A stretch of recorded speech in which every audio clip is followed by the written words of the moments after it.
Welcome to 10 Kids, 2 Docs. I'm Dr. Vivian Carlin, and I'm joined by my dear friend and co-host, Dr. Sylvia Bank.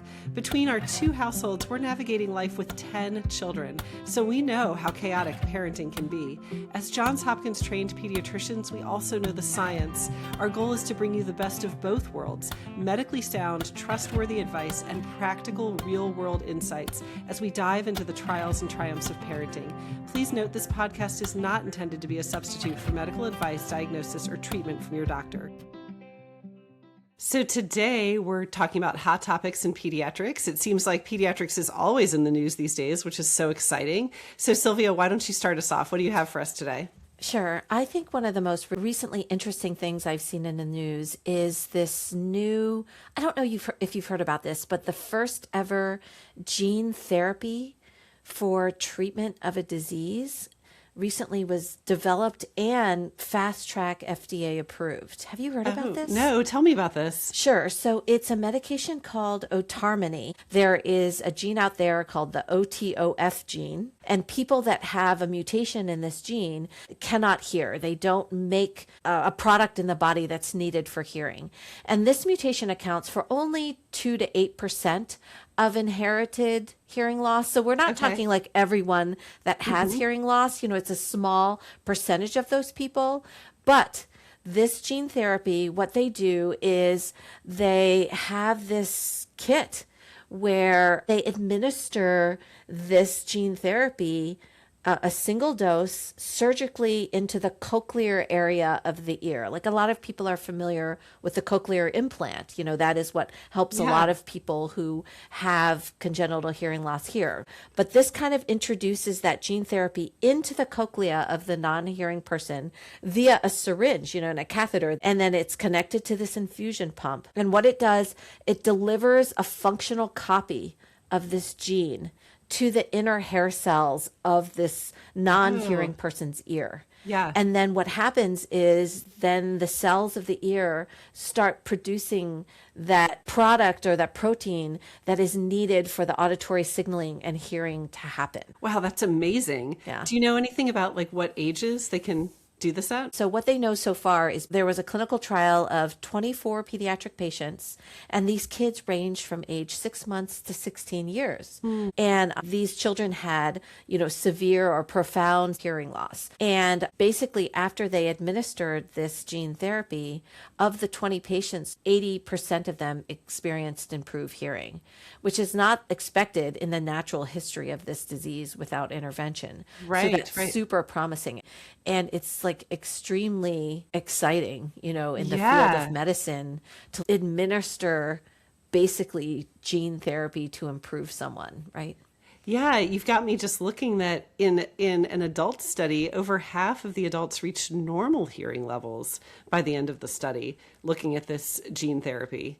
Yeah, it's super That's duper incredible. exciting. Yeah, and this is the type of thing that, you know, medicine, you know, for us as doctors, this is next level, right? Like this is the kind of stuff that, you know, we read about in science fiction. And it's so promising to think that you can take someone who is destined to be non-hearing and then restore their hearing for the rest of their lives. Like, that's life-changing, right? Yeah, that's incredible. I mean, it actually has me wondering if at some point we'll discover what the gene is in certain animals that allows them to have incredible hearing right? as humans, right? Anyway, that's really, I love it. That's fascinating. Yeah. So keep on the lookout as more and more of these types of therapies develop. I think this was the first, but it will not be the last, right? Yeah. Yeah. Well, okay, so an article that I came across this past few months really reminded me of our past discussion where we talked about being able to subdivide autism into different neurobiological entities that were found in studying a lot of children and adults with autism. This was a similar thing with ADHD.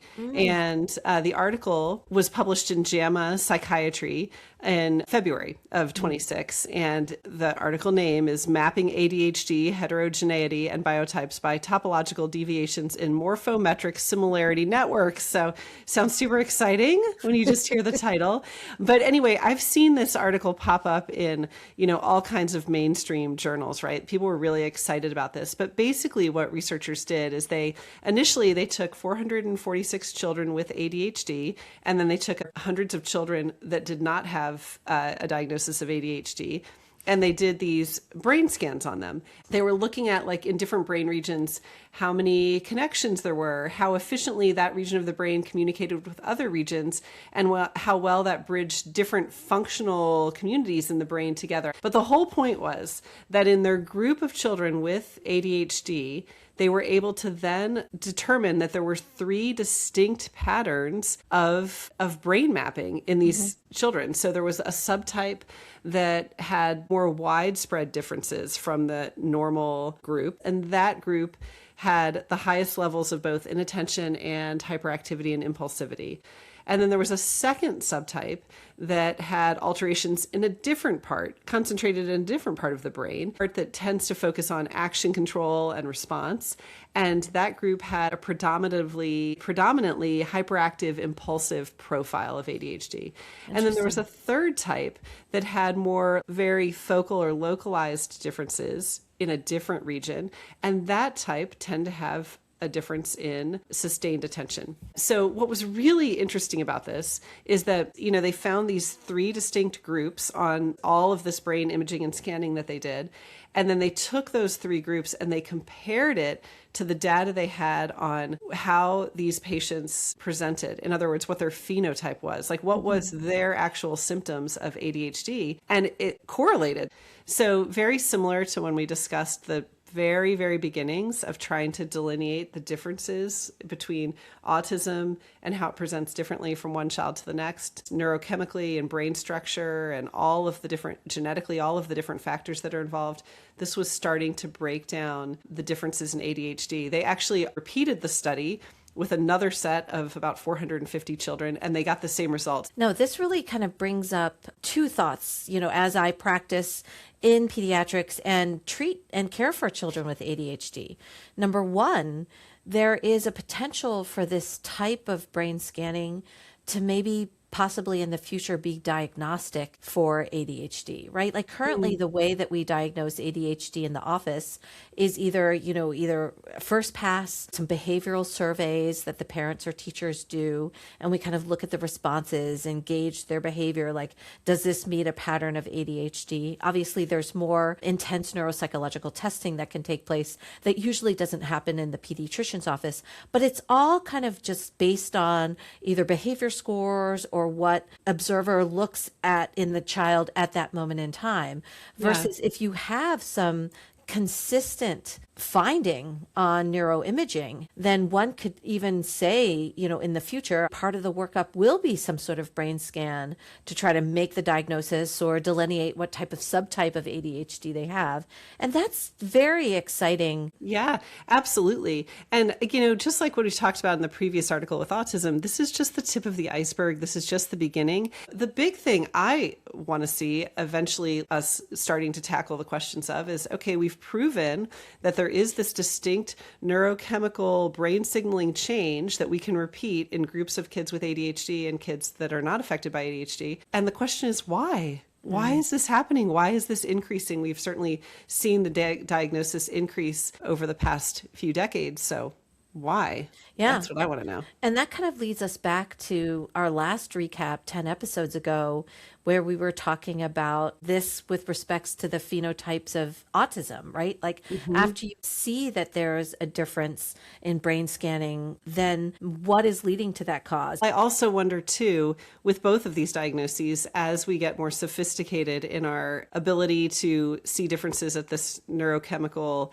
brain structure level, are we going to be able to make the diagnosis earlier? I don't know. All of these things that I hope the next several decades are going to uncover. I want to make one other point about this finding as well. The presentation of ADHD can be very variable. Someone who Absolutely. is just a little bit absent-minded to, these subtypes where there are these extreme outbursts of defiance and emotion and disruption that can really disrupt the classroom, unroof, a family dynamic at dinner time. And, parents will often feel like, what am I doing wrong? Why is my child with ADHD presenting in this extreme way versus my best friend's child with ADHD doesn't? And I think this variability on neuroimaging showing different subtypes will help people realize that there are variable presentations to ADHD. And the fact that your child is having meltdowns once a week and another child isn't, that might not be on you as a parent, right? There actually may be a different subtype and a different reason why your child is behaving or manifesting their ADHD symptoms in a different way. So I feel like that can be very validating for parents as well. And just like you said in the last episode, that autism may in the future be thought of as an umbrella term, this may be the case for ADHD as well, right? Yeah. Yeah, super interesting. In the second half, let's turn our attention to social media in the news and the court cases and what's going on with that.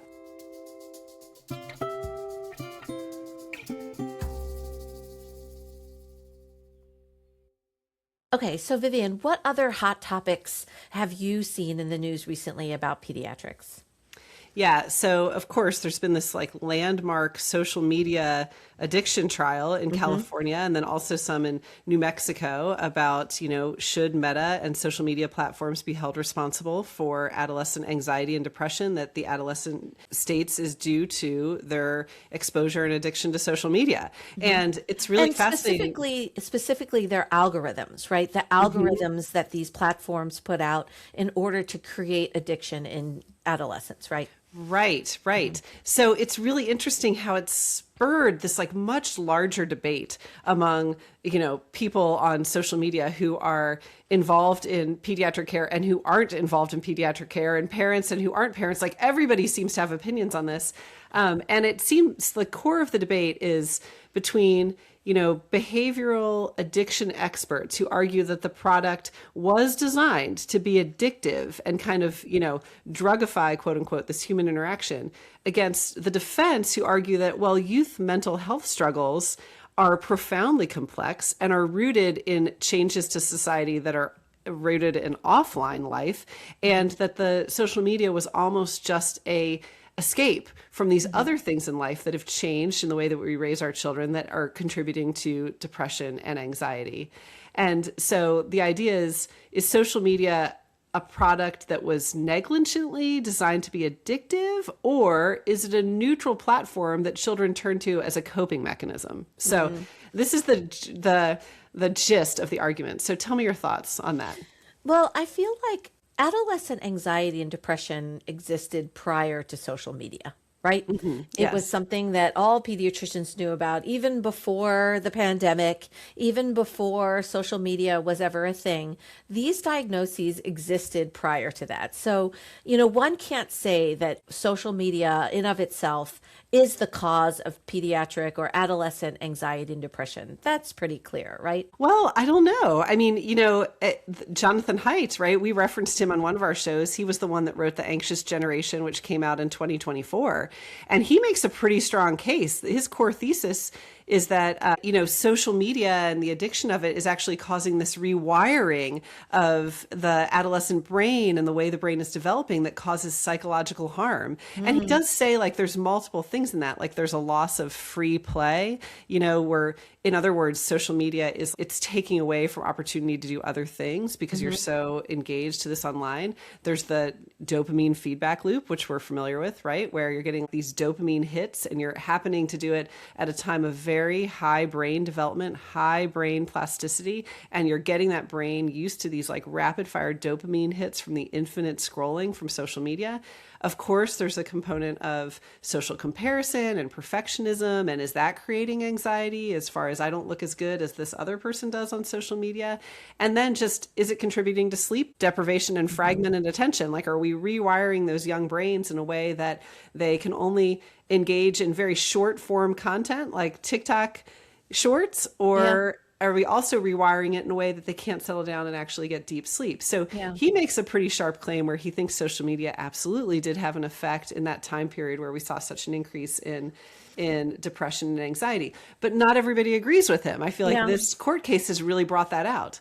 Yeah, I would say that I think that these things existed, like the anxious child and the anxious adolescent existed prior to social media. And I will go back and quote something that you said in our social media episodes the beginning of season 2, is that I feel like social media is an amplifier of those problems, right? Like the problems existed before, and putting social media on top of that amplified the problem. For an individual, whether or not that was the rewiring that Jonathan Haidt talks about, and also for a society, like on both levels, I feel like social media has amplified adolescent depression and anxiety, in my opinion, for sure, right? Yes, yeah, I definitely think that's true. I appreciate you quoting me from what I said. Let me give you the other side. So in reading about this online debate that was going on, I was introduced to an author who was also a New York Times bestseller, whose work I hadn't read yet, and that's Abigail Shrier. And she wrote a book, Bad Therapy, Why Kids Aren't Growing Up, that was a New York Times bestseller in 2024. And she's very skeptical about the debate that social media is addictive and that's what's causing anxiety and depression, because she actually focuses on the behavior of adults as the culprit in what is contributing to adolescent anxiety and depression. So she takes a much different look, but she is widely popular that, this is another example of parents and clinicians trying to find a scapegoat to contribute to this labeling of kids with an abnormal level of anxiety and depression, where, there is, like you said, there's a normal baseline. There's always been anxiety and depression in teens, but there's a normal baseline of it. And some of it is that we are over processing our children's lives. We're,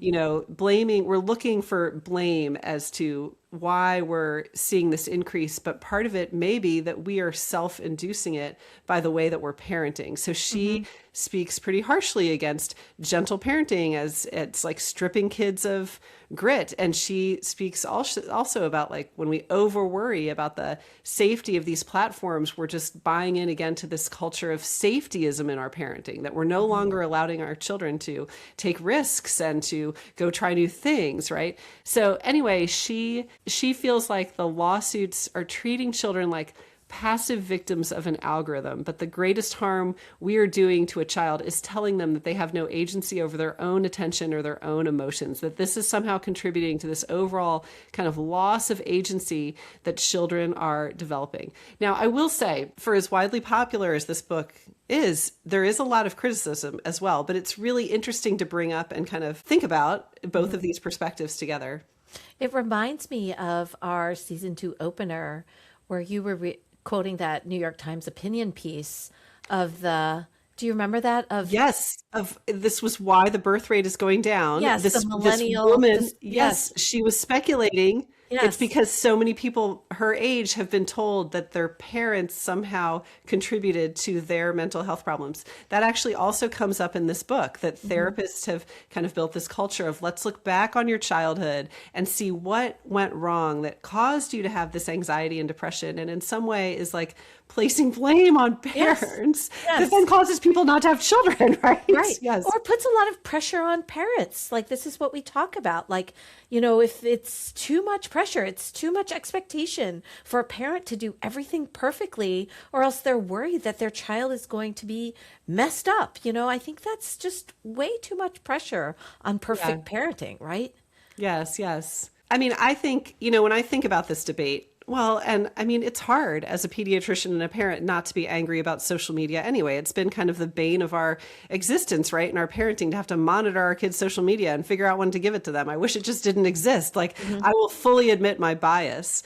But I do feel like, we have extensive clinical research that shows that addiction frequently increases both anxiety and depression through this vicious cycle of neurochemical change and lifestyle stress. And you might say, oh, well, if you're addicted to drugs or to alcohol, that's having a brain altering effect. But it goes beyond that because it can also be addiction to behaviors, right? Like gaming or like pornography or like gambling, right? We have good data in these other spheres of addiction that it highly increases the risk of anxiety and depression. And there's multiple ways that happens. So there's the neurotransmitter depletion, right? We talked about that already. Like you get the dopamine hits from scrolling on social media. Then when you're off, you have a deficit that can lead to a depressive crash. There's this stress sensitivity that any addiction can kind of sensitize the brain's stress response. So you kind of all operate with this heightened level of anxiety, and then you sort of need to be scrolling on the social media to bring that down. There's withdrawal symptoms, very similar, like anxiety or depression when you're not on. And then social media in particular, there's the social isolation that comes with it because you're not interacting with the physical world. You're just scrolling by yourself on the phone. So I think that, you know, in my mind, that still prevails. Like we know these algorithms are highly addictive. Adults see it. I see it in my own life if I'm scrolling on social media. That has just got to be a major contributor to anxiety and depression. Yeah, that being said, I've seen this total shift in my pediatric practice based on these landmark cases, based on what parents are seeing. And it is almost universal that when I'm doing a preteen teen visit and advising holding off on social media until 16, no one argues anymore. Like even the kids aren't pushing it. Like it is now becoming very quickly a societal norm to not let your kids on that anymore. So. Yes, I love this. And, you know, I'll go back to Jonathan Haidt's book because he proposed in that 4 new norms. I do feel like I've seen the shift, and the 4 new norms he proposed were no smartphone to be given before high school, no social media before age 16, phone-free schools, and far more unsupervised play and independence in the real world. So, you know, while these two different authors kind of have different opinions on whether social media is the chicken or the egg in this like debate about what's causing anxiety and depression, they both would agree on these principles, particularly number 4. Like we need to be letting our kids go, you know, unsupervised, explore and play in the world. And this comes up in my parenting a fair amount, especially with my 15-year-old son who will ask like, hey, can me and my friends with a headlamp go bike to the local corner store and pick up ice cream at 11 o'clock at night, which is like a mile and a half from our house? And I'm like, oh my gosh, no, that's a terrible idea. And my husband's like, you need to let them take risks. When are they going to do it? Okay, yes, this is better than trying heroin. Go take a risk. No, totally. And I think that's the parenting dilemma, the whole protection aspect that we talked about earlier in this episode. You want to protect them. You want to mitigate risk. But, you know, at the same time, are you actually stifling their ability to explore their world? You know, that's a balance that we need to strike here. Yeah, it's tough. It's a tough time to be a parent. That's the whole point of why we're doing this podcast. Yeah.